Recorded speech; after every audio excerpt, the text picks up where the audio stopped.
Newton's universal law of gravitation is something that is very important you understand how to solve problems that involve this, because when you get to physics 30, there's an equivalent kind of law of electrical forces.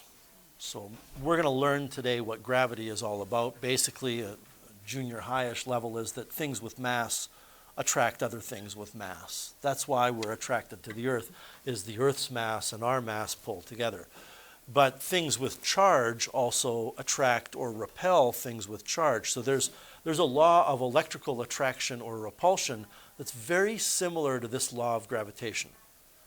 And one of the reasons why this is in the curriculum is if you can understand how to apply Newton's law, then you'll be able to apply in physics 30 what's called Coulomb's law, which is a different law. It's a law for electricity. I need to review some basic math with you. And this isn't in your notes. This is just sitting back and paying attention and thinking. And I've tried my best whenever we do labs that involve graphs here to make a point of talking about this.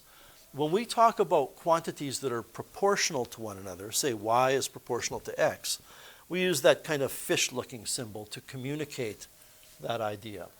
But what it means graphically is that that's what the relationship should look like in a perfect world with no experimental error. Okay? That's the graphical relationship between the variables. When we go into Math 9 or Math 10, we convert that graphical relationship into a mathematical relationship, which says that y is equal to some constant multiplied by x. And that constant is the slope of the line, right? It doesn't matter what is y and what is x. Y might be the force of friction, x might be the normal force, and the constant of proportionality, of course, is the coefficient of friction. And this is a way for us to experimentally find the coefficient of friction, which is the lab that you did recently. What does this mean? I really want to dig down a little bit deeper here today and talk about what that means. If you had a situation where you're buying, I think it's going to be gasoline, let me look. Nope. Where you're paying for something and the amount you pay is connected to how long the services are rendered. Maybe you're at the beach, Sylvan Lake in the summer, and there's a masseuse there that's giving back and neck massages. And they charge you money for this service. They're not charging you a lot. In this particular case, it's probably for charity, but you can see 5 minutes cost 40 cents, 10 minutes cost 80 cents, 15 minutes costs 120. Why is it that these numbers are proportional? Why is it that we could say the cost is proportional to the time?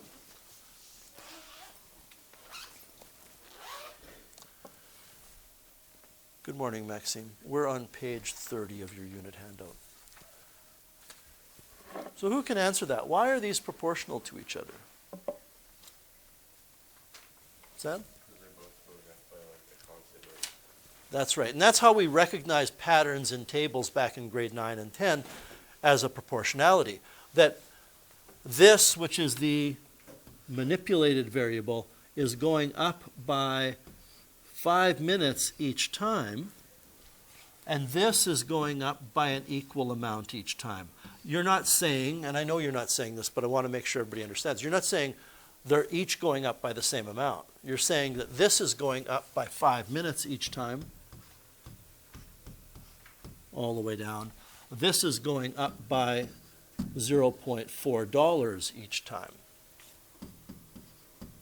And now when you start to think about why that's proportionality in terms of the graph, it should make sense because going up 5 minutes is a run on the graph of 5 minutes.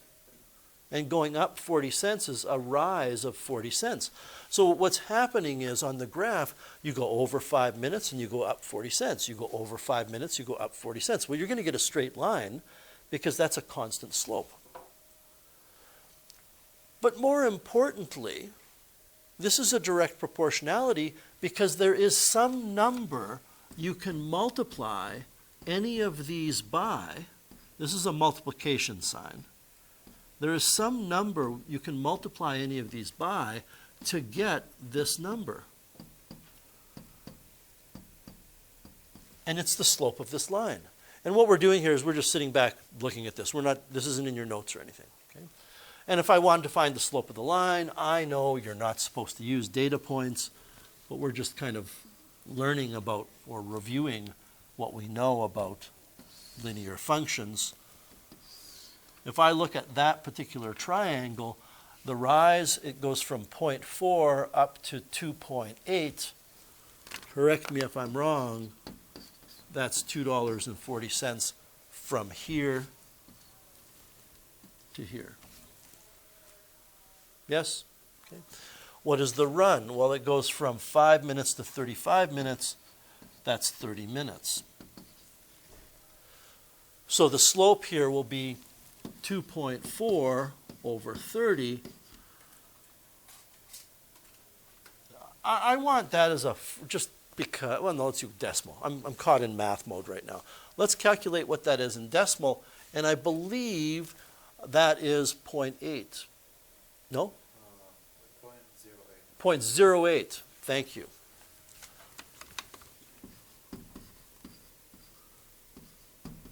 So just confirm that if you take 5 times 0.08, you get 0.4. If you take 10 times 0.08, you get 0.8, etc. So this would be like a lab where you would measure the time and the cost and determine the constant of proportionality. But the lab we did it for coefficient of friction. Are you with me on that? Okay. So let's get back to my discussion here about proportionalities. The constant is the slope of the line. So rather than write y equals constant times x, you could always just write y equals slope times x. And that's where that y equals mx comes from. Whoops. So we can write y equals slope times x or y equals mx. I try to avoid the letter m in physics because m can mean mass, m can mean meters, m can mean milli. There's at least one or two other things that we use the letter m for, the lowercase m. So with that in mind, let's talk now about the lesson. So this is on page 30. The universal law of gravitation is a physical law that extends throughout the universe as far as we, like I'm included, as far as they have been able to determine, the people who work on this, the scientists, the physicists. It is a law that is true everywhere in the universe. Okay? It's different than saying the weight of a person is their mass times 9.81, because 9.81 is a local constant. It's a constant that's true in this location. It's not even true on top of a mountain. It's a different constant.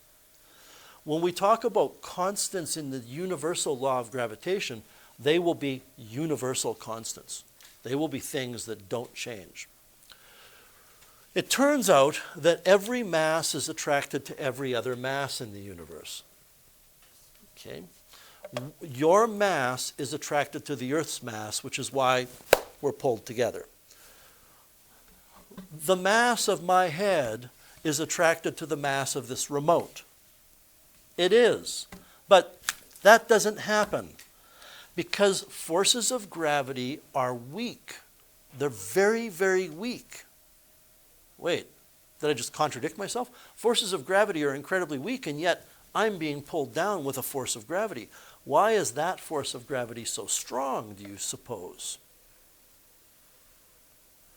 Why is the force of gravity between me and the Earth noticeable, but the force of gravity between my head and that remote control is not? Because the mass of the Earth is so big.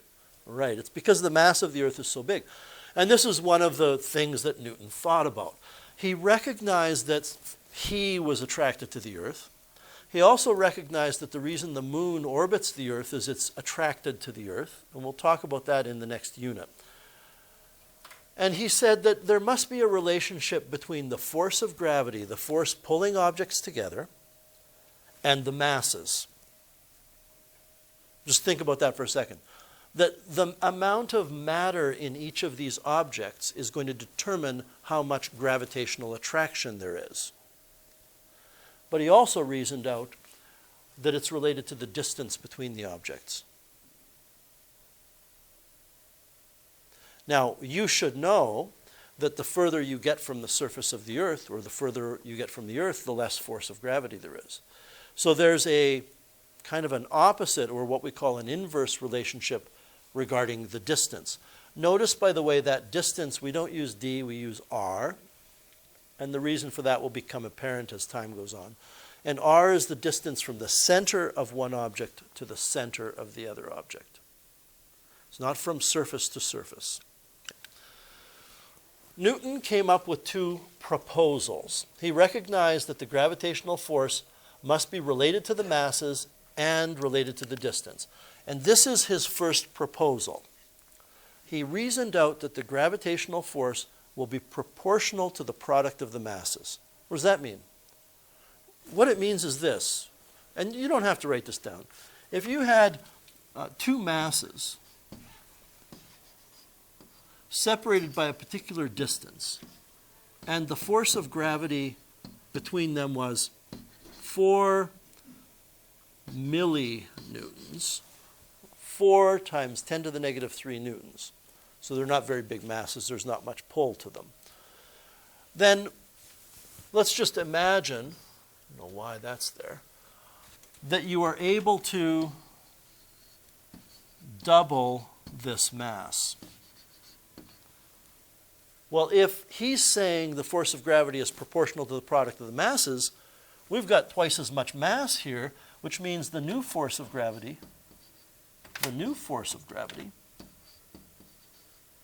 would be 8 newtons.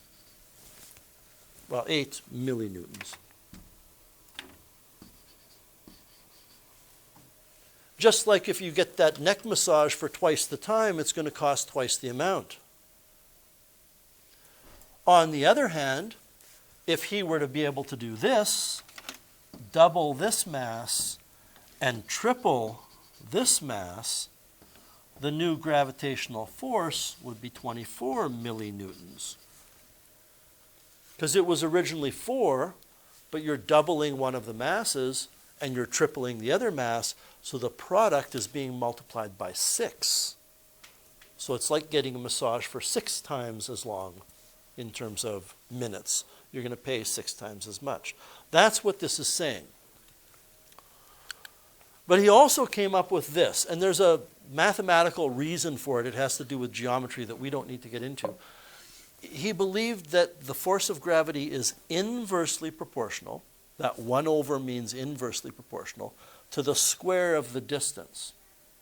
What does that mean? And this, you do need to know what this means. It means if we had two masses separated by a particular distance, I'll just call it r, and you measure the force of gravity to be, I'm going to come up with a ridiculous number here, okay? 100 newtons. Those masses would need to be quite large. Those masses would need to be quite large in a room like this to get a force of 100 newtons, okay? But we can use our imagination. And then what you do is you take the same situation, you keep the masses the same, but the distance now is only 1/2 of what it was. Okay? They're closer together. There's two aspects to this inverse square law that we're looking at the top of the page. One is inverse. So if r becomes smaller, the force of gravity becomes larger. That's the inverse part. If you have a fraction and the bottom of the fraction gets smaller, the whole thing gets bigger. That's why we have 1 over. So the new force will be bigger. How many times bigger? Not twice as big, 4 times as big, because of that squared. So the new force here would be 400 newtons.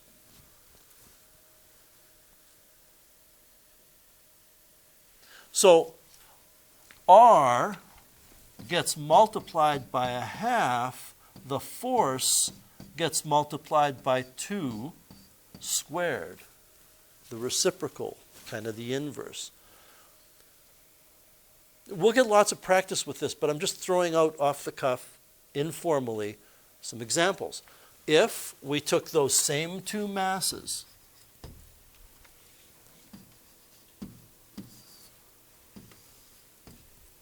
and we put them twice as far away from each other. Well, inverse says the force is going to be less because R is bigger. What this graph looks like, by the way, is that. It goes down. As R gets bigger, the force goes down. How many newtons do you believe the force of gravity will be? Sam? 25. So we multiply R by 2. That means we multiply the force by the reciprocal of 2, which is a half, squared. So the new force will be that 100 newtons times 1/2 squared. This is, and you get 25 newtons. Okay?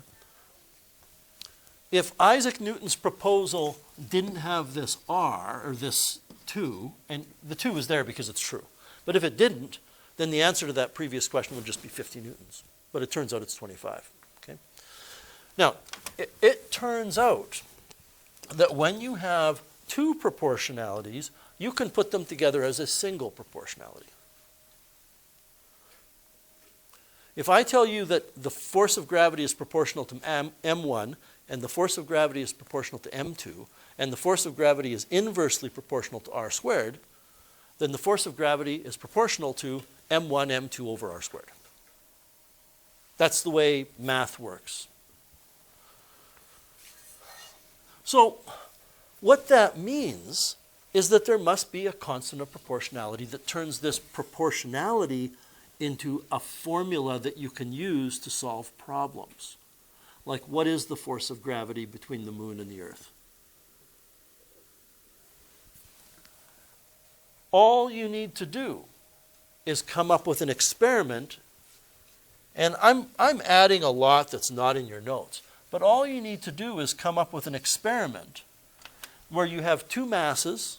Think about this. You're going to come up with an experiment on Earth where you have two masses, and you measure their masses, and you put them a certain distance apart, and you measure that, and then you measure the force of gravity pulling them together, and you make a table of values where the force of gravity is determined. I mean, you get numbers here. You have an entry, an entry, an entry, an entry. And you take your m1, m2 over r squared, and you put that there.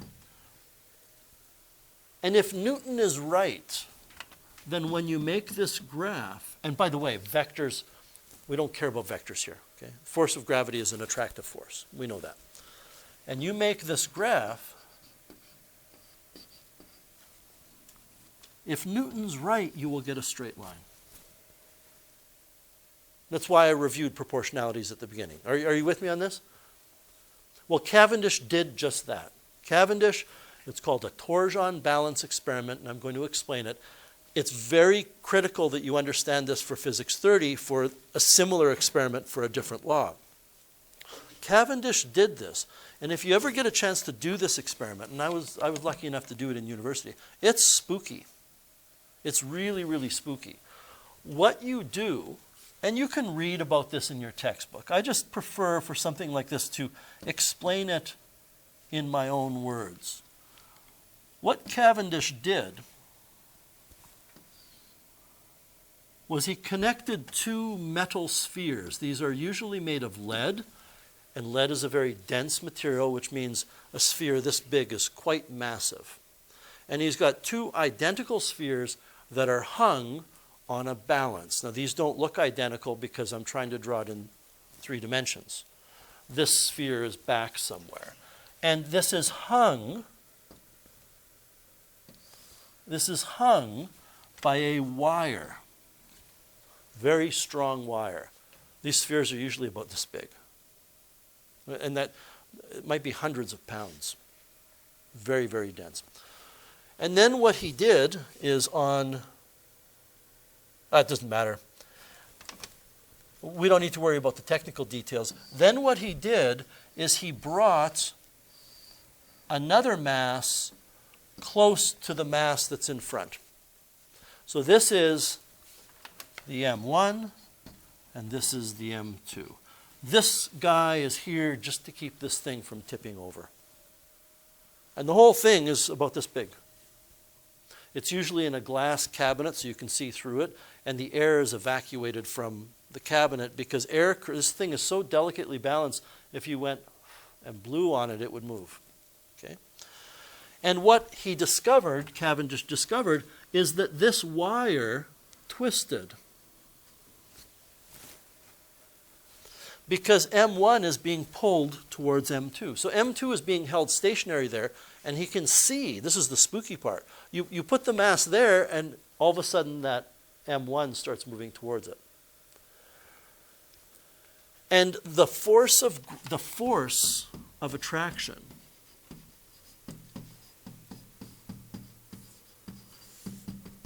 is found, you don't need to write this down, I just want to write it down so we can look at it and think about what I'm telling you, rather than listening all the time. It's found using the amount of twist.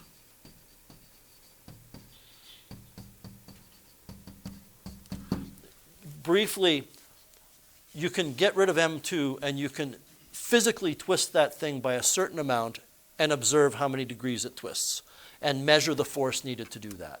And then it's a matter of, this is an oversimplification, setting up ratios, using that information, then saying, oh, it twisted 1 degree, the force must be this amount.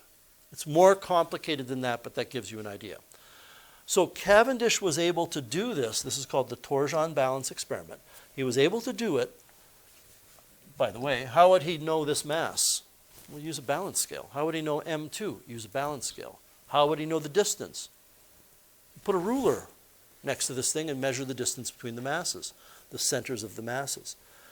So he's able to collect all this data. He changes the masses. He collects data for these two masses here, and then he tries putting this mass further away, and he gets a different force of attraction, which is the force of gravity. He gets a straight line. Right? That means that the force of gravity is proportional to that thing, m1, m2 over r squared. Are you with me on this? It's your friction lab, but with other things. It's not friction, it's something else. And that means that there has to be a constant of proportionality. Equating this stuff now, how would he find the constant of proportionality? Find the slope. And he does that. He finds the slope, and the slope happens to be equal to this number, 6.67 times 10 to the negative 11. Pretty tiny number. The units are Newton meter squared per kilogram squared, because if you take a rise in newtons, because that's the force of gravity, over a run in kilograms squared over meters squared, which would be the units of this, what do you get? You get newtons divided by kilograms squared over meters squared. We can take the top of this and multiply by the reciprocal of the bottom.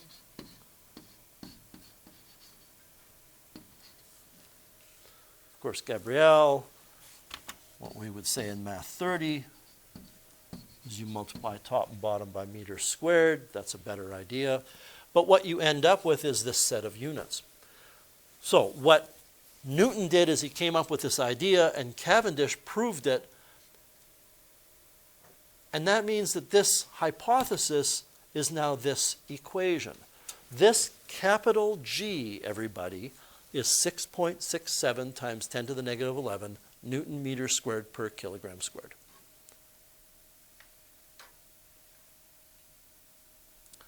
This is a couple hundred years ago, 200-300 years ago. It's amazing that you can make these calculations and measurements back then when the forces are so tiny, but it's a very ingenious approach. This is Newton's universal law of gravitation.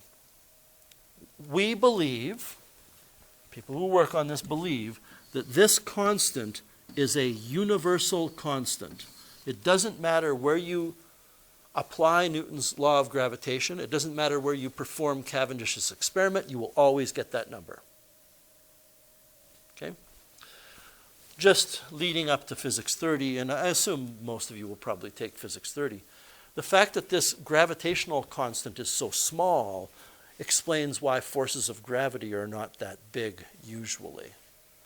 If this number worked out to be times 10 to the 11, our universe wouldn't exist. We wouldn't exist because the force of gravity would be too big. My head would be attracted to that remote control. Everything would be pulled together and the universe would just be a big blob of matter. If this number were smaller, then the planets would have never formed. And we would have never evolved because plant cell wouldn't have started. Plant cell life wouldn't have started. So it's kind of an interesting thing that this constant is just kind of right. Which makes sense. If it wasn't, we wouldn't be here talking about it, right? It's not some mystical thing I'm trying to suggest. I'm suggesting that we got lucky. That's Newton's universal law of gravitation. Take a minute and get a formula sheet out if you don't have one already, and make sure you take a look at it.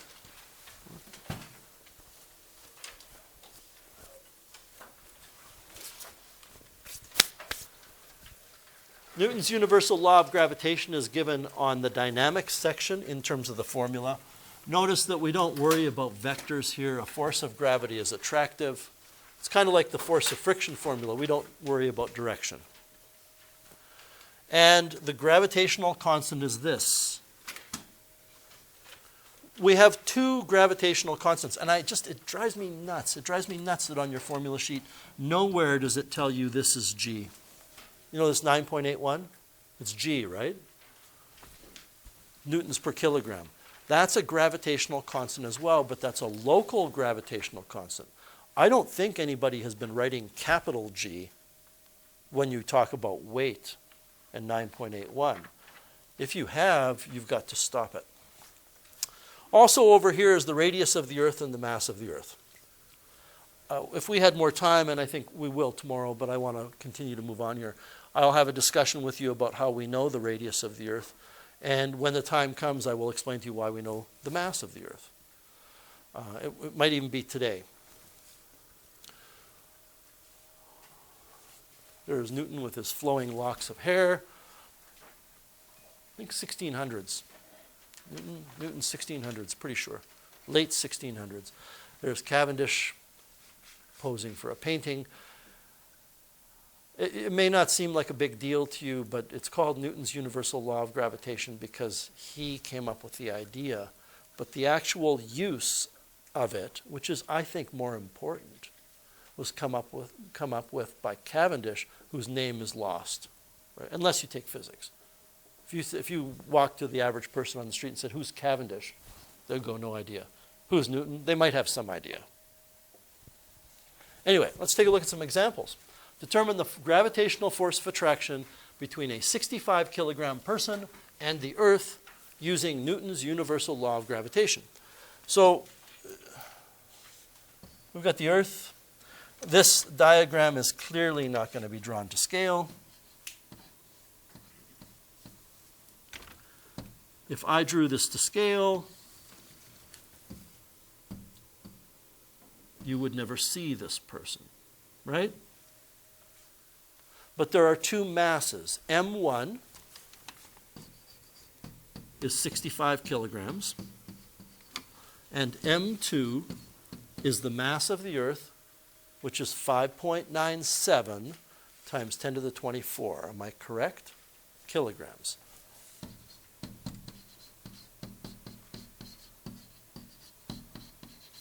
What is the distance between them in terms of Newton's universal law of gravitation?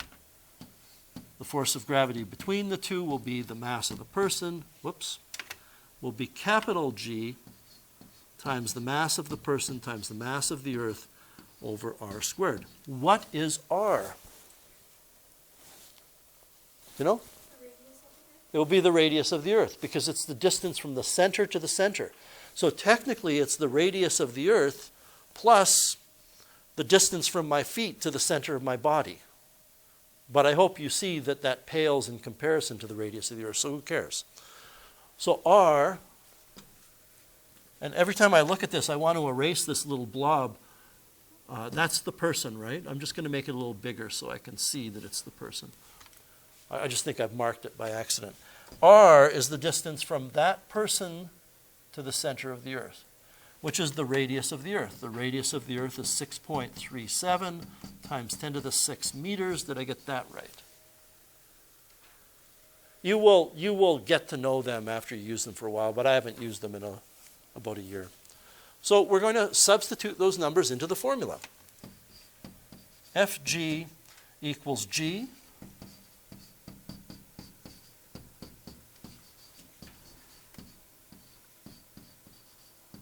multiplied by the mass of the person multiplied by the mass of the Earth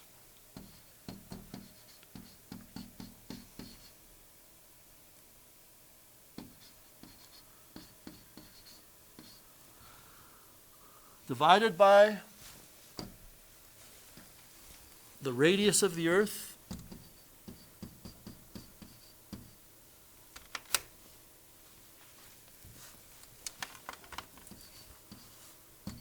squared. And I'm going to be a picky person about this. You should write the radius of the Earth in brackets and then squared outside of the brackets. If you don't, and I'm here to teach you math and science as well as physics 20. If you don't and you enter or you write this, that is an area of 6.37 times 10 to the 6 square meters. We want to square the radius, so you need those brackets. Part of this lesson is about you using your calculator properly. When I enter 6.67 times 10 to the negative 11, I do not ever do this. I don't start doing that. What I do instead is I go 6.67 second, what is that, comma, to get that. I don't know why it's E on your screen and EE there, and I don't even know why it's EE. It stands for exponential notation, scientific notation. And when I now put negative 11, I can't remember if I've had this conversation with you before about the 6.67 in this case and the 10 to the negative 11 being represented by this. Those things are locked together now. I do not need a set of brackets, and I don't want to put a set of brackets. If I multiply, it'll multiply by the whole thing. If I divide, it'll divide by the whole thing. So then I go times the 65 times the mass of the Earth, and then divided by 6.37 exponent 6 squared. I put the brackets when I write it. I don't need it here. This, on my calculator, is going to square 6.37 times 10 to the 6. It's going to lock that 6.37 and the 10 to the 6 together and think of it as one thing. And the reason why I'm going over in almost excruciating detail how to do this is because I want it to be as simple for you as possible. You don't have to put brackets. You don't go multiplication. You just go G times M over R squared, and you get 638 newtons. I'm going to record 637.87 newtons, just for kicks, just to talk about something. Are we okay with getting that number? Okay. What have we just found? We found the person's weight. Right? We've found the person's weight. The weight that a person experiences is really the force of gravity attracting them to the Earth. But we've learned that you can calculate the weight using this, haven't we? Well, let's do that. Let's take 65 kilograms. Oh, by the way, just look up here at the units. Do you see that kilograms times kilograms will cancel with the kilograms squared? And we have meters squared on the bottom, which cancels with the meters squared in G. Okay. Times 9.81 newtons per kilogram. Let's see what we get.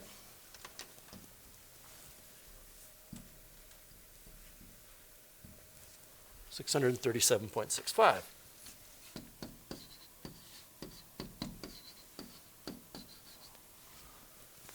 Okay.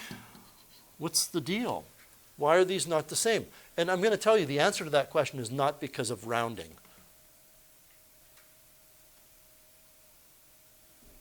Why are these not the same?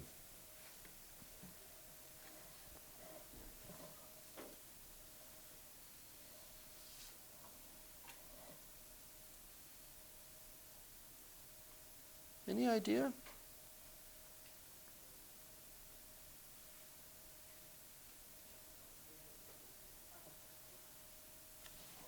Ephraim? I mean, when we did the radius of the, like, R, Yeah. we're not counting the human, it's just That's a good idea, that maybe because we didn't count the extra distance from the person's feet to their chest, we're not using the true radius. And we're kind of getting there, but that's not the reason. That extra distance, which technically we should include, if you look at 6.37 times 10 to the 6, it's that. If we add 0.6 meters, it's going to be that. I'm just saying 0.6 meters from my feet to the center of my mass. If you go ahead and repeat the calculation with this value of R, you're not going to get that significantly less amount. Sam? Right, we're getting there now. This 9.81 newtons per kilogram, first of all, it's not even exactly 9.81. It's maybe 9.80923. I don't know. This local constant depends on how far away we are from the center of the Earth. The radius of the Earth, I shouldn't say radius, the distance from us to the center of the Earth here, where we use 9.81, is not 6.37 times 10 to the 6 meters, because we're a little bit above sea level, which makes sense that we get less weight when we use that number. We are assuming, when we did this question to get this answer, we are assuming that person is standing at a point on Earth that is exactly that radius away. And I guess, you know, looking ahead, I don't know if maybe I'm pushing things here, but I'm going to do it anyway. The force of gravity is the mass times little g, right? This will be helpful for next week. But the force of gravity is the mass times all this other stuff. Yes? That means all this other stuff is the local value of g. And I like that a couple of you are grabbing your calculators right now. Why don't you calculate what this yellow stuff multiplied and divided gives you?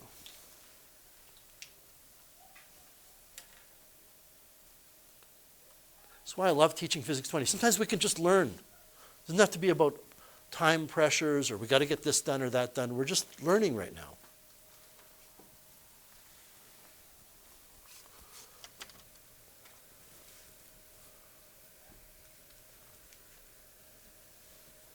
Oops.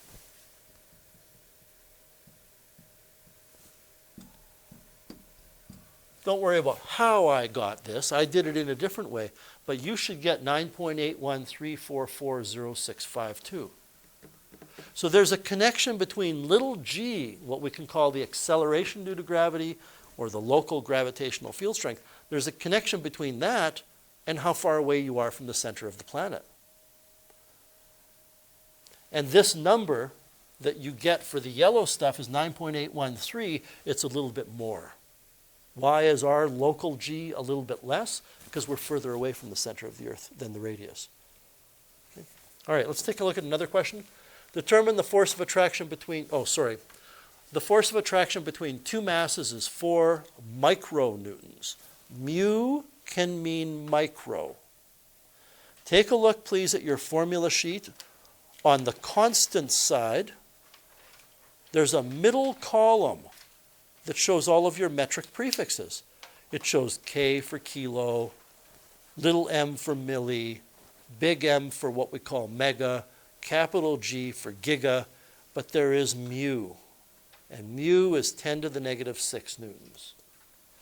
So the force of gravity between these two masses is this, but why don't we just write micronewtons? This is called micro. Well, it's on your formula sheet. You can see it's called micro. If I double each of the masses, what will happen to the force? So forget about what the force will become. If I double each mass in this formula,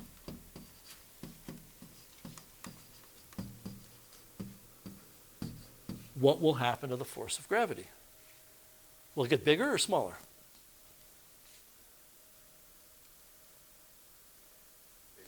If I make, I'm just approaching this in a different way, these numbers bigger, what will happen to the result of our calculation? It will get bigger, which is Newton's hypothesis, bigger mass, more force. How many times bigger will the force get? Because what we're really doing is sneaking a 2 in here and a 2 in here, aren't we? We're going to get twice as much, twice as much. So it's going to be 4 micronewtons times 4, 16 micronewtons.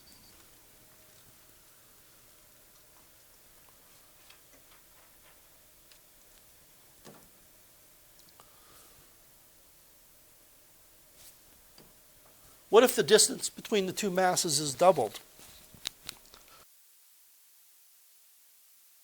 Do you agree doubling is getting bigger? So if the distance gets bigger, the force has to get smaller because it's an inverse relationship. That means instead of multiplying by 2, the force is going to be multiplied by 1 over 2. Or is it?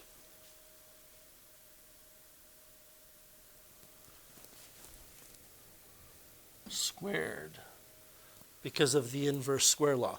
And I'll just calculate what this is. This is 1 micronewton. And I want to show that to you using the formula.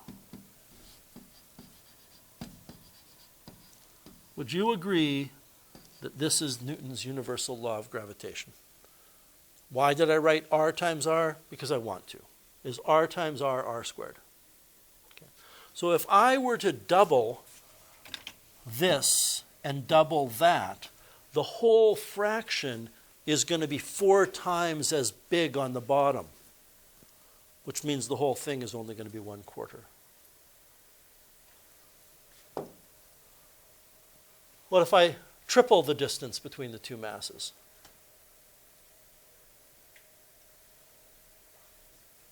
Well, using the same logic, imagine having 2 3s here. The force is going to be 1/3 as great and 1/3 as great again. It's only going to be 1/9 as great.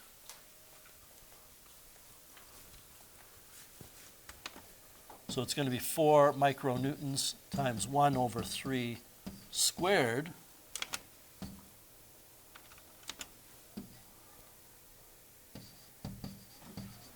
How is my arithmetic there? 0.444? Okay.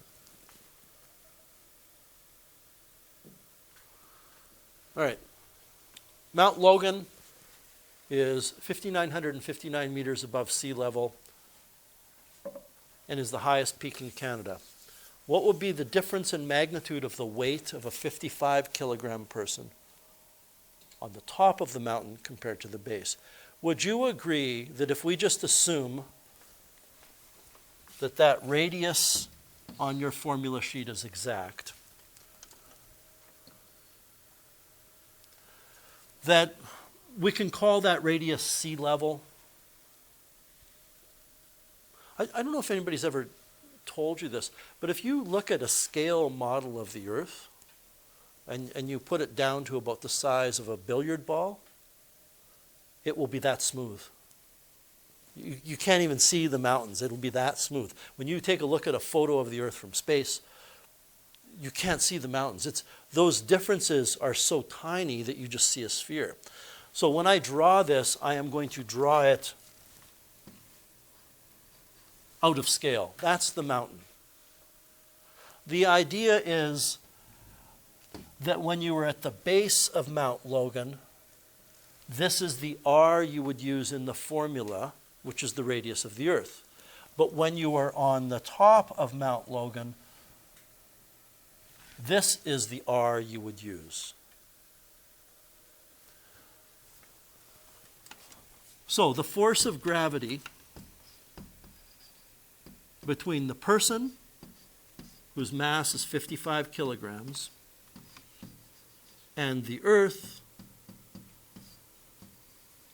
when they're at the base of Mount Logan, will be this. And I'm leaving out the units because I don't want our brains to be too cluttered with this. I'm also not writing capital G. We know what capital G is. And if you've already forgotten, you will remember sooner or later, but if you've already forgotten, it's on your formula sheet. Whereas at the top of Mount Logan, this is at the base, at the top, it will be the exact same set of numbers.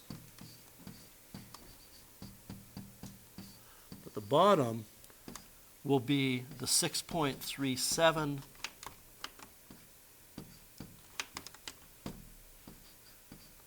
times 10 to the 6 plus the 5959. And I suspect you suspect that 5,900 meters is enough of an addition to the radius that you would expect things to be lighter that far away. In other words, if you did find the local lowercase g at the top of Mount Logan, it might only be 9.7. We can do it if you want, but I'm not too worried about it right now. So you're going to do these two calculations. This is at the summit, which is at the top, and that's at the base.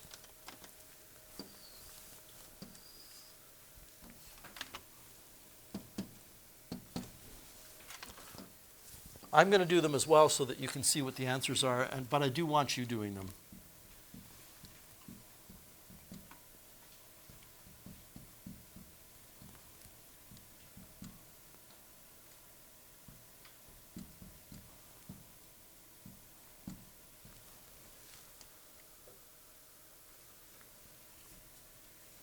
This at the base should be no surprise because the local value of lowercase g is about 10, 9.8. How many of you have picked up on the fact that your weight in newtons is typically almost 10 times as great as your mass in kilograms? Right? So I get, let's just call it 540 newtons. If you do want to enter the next calculation in one shot, you do need a set of brackets around that bottom part.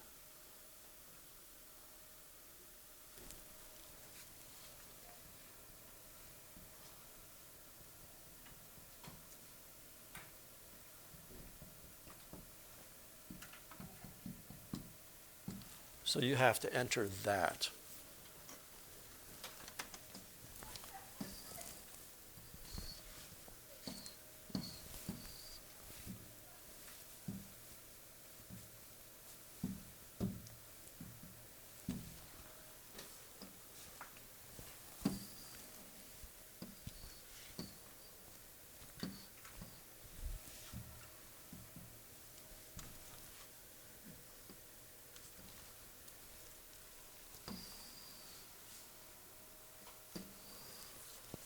So that's the calculation on the left for the base and the calculation on the right for the summit. Oh, I never hit equals. Is 538.7. You getting the same thing? A noticeable difference? Not really noticeable. But as I've talked about before, I think, when the Olympics were held in Mexico City 50-some years ago, a lot of the world records were broken because they didn't realize, or they didn't plan for this, that you were at quite a high altitude, and those measurements are very precise, so people were able to jump higher. Long jump distances were further because you were in the air a longer time because g was smaller, little g. All right, let's take a look at the final example, I believe. Well, we can just do this. We can just do this in our calculator. The force of gravity between two masses is 1.3 times 10 to the negative 10 newtons. What if I double the distance?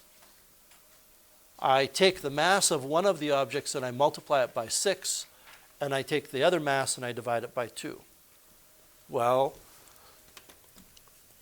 let's start with the masses. So 1.3 multiplied by 10 to the negative 10.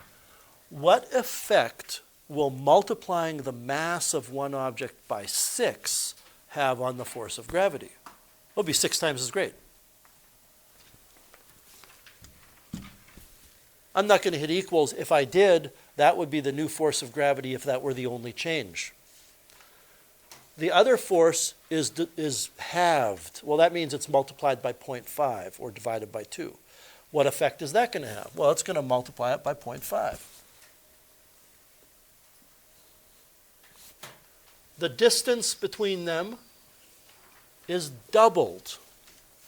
So that means distance is getting bigger, which means the force is getting smaller. So instead of multiplying by 2, we're going to divide by 2. But are we really going to divide by 2? 2 squared, which happens to be 4.